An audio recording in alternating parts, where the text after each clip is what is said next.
Have you ever heard the story of Rapunzel, the girl with the incredibly long, magical hair?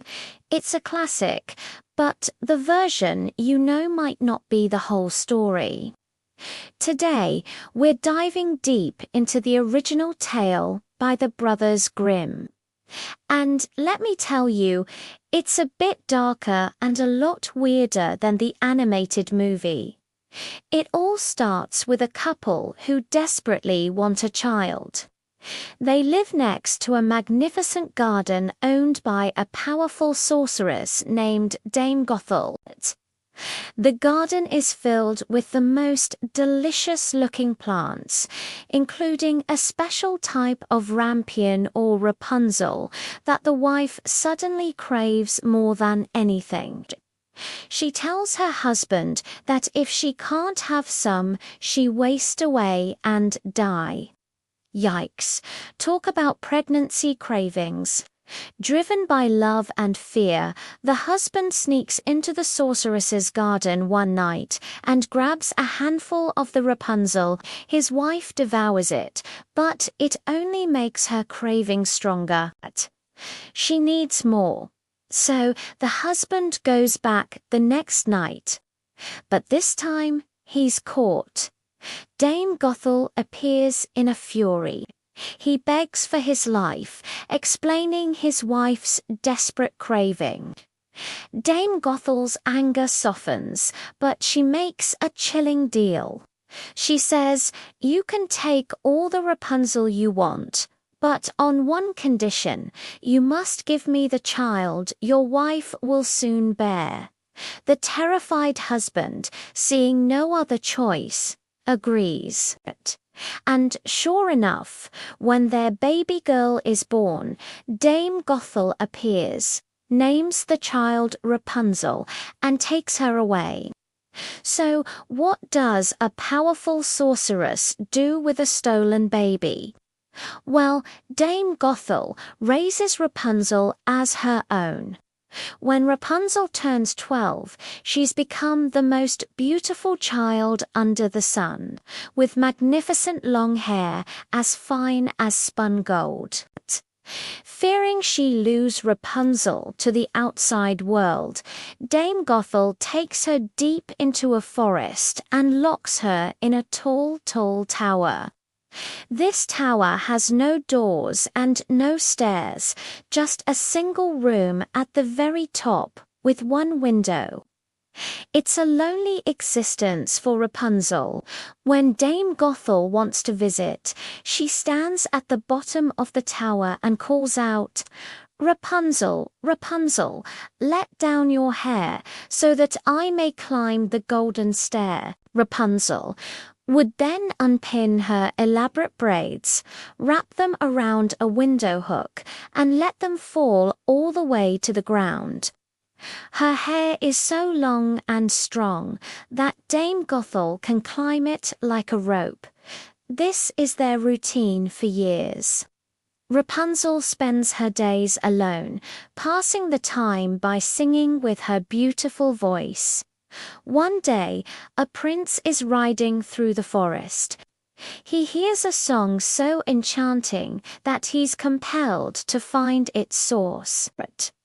He follows the sound and discovers the strange, doorless tower. He's captivated by the voice, but can't find a way in. So he starts coming back to the forest every day, just to listen. During one of his visits, he sees Dame Gothel arrive and hears her famous call.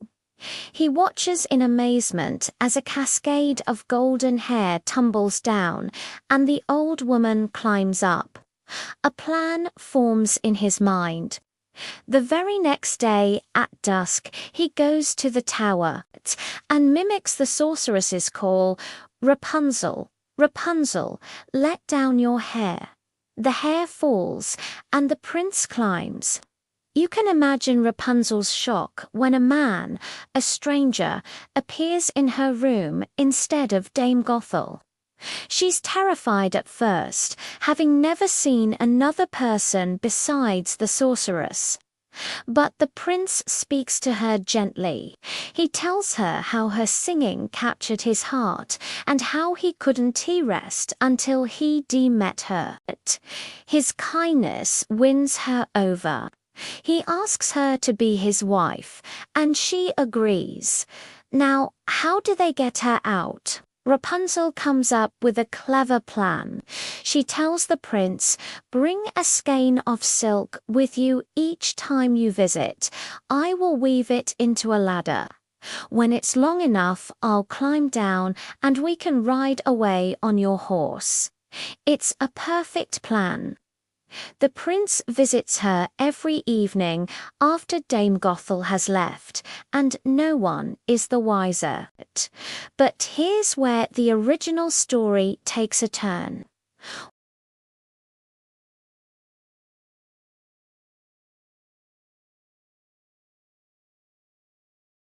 Tell me, Mother Gothel, why is it that you are so much heavier to pull up than the young prince? He is with me in a moment. Oh, the fury. Dame Gothel realizes she's been betrayed. "You wicked child," she shrieks. "I thought I had separated you from all the world, and yet you have deceived me." In a rage, she grabs a pair of scissors and snip, snip, Rapunzel's beautiful golden braids fall to the floor.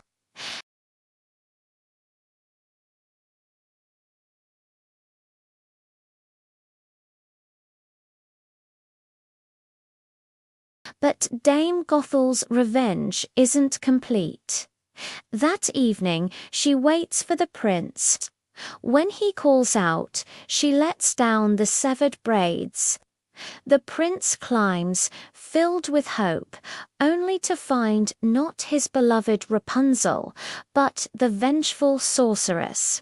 "Aha," she sneers. "You came for your songbird, but the cat has got her, and she will sing no more. The cat will scratch your eyes out too. You have lost Rapunzel forever." The prince is so overwhelmed with grief and despair that he leaps from the tower. He survives the fall, but he lands in a patch of thorns, which blind him. For years he wanders the land, a blind and broken man, eating nothing but roots and berries, doing nothing but weeping for his lost love. It's a truly bleak picture, isn't it?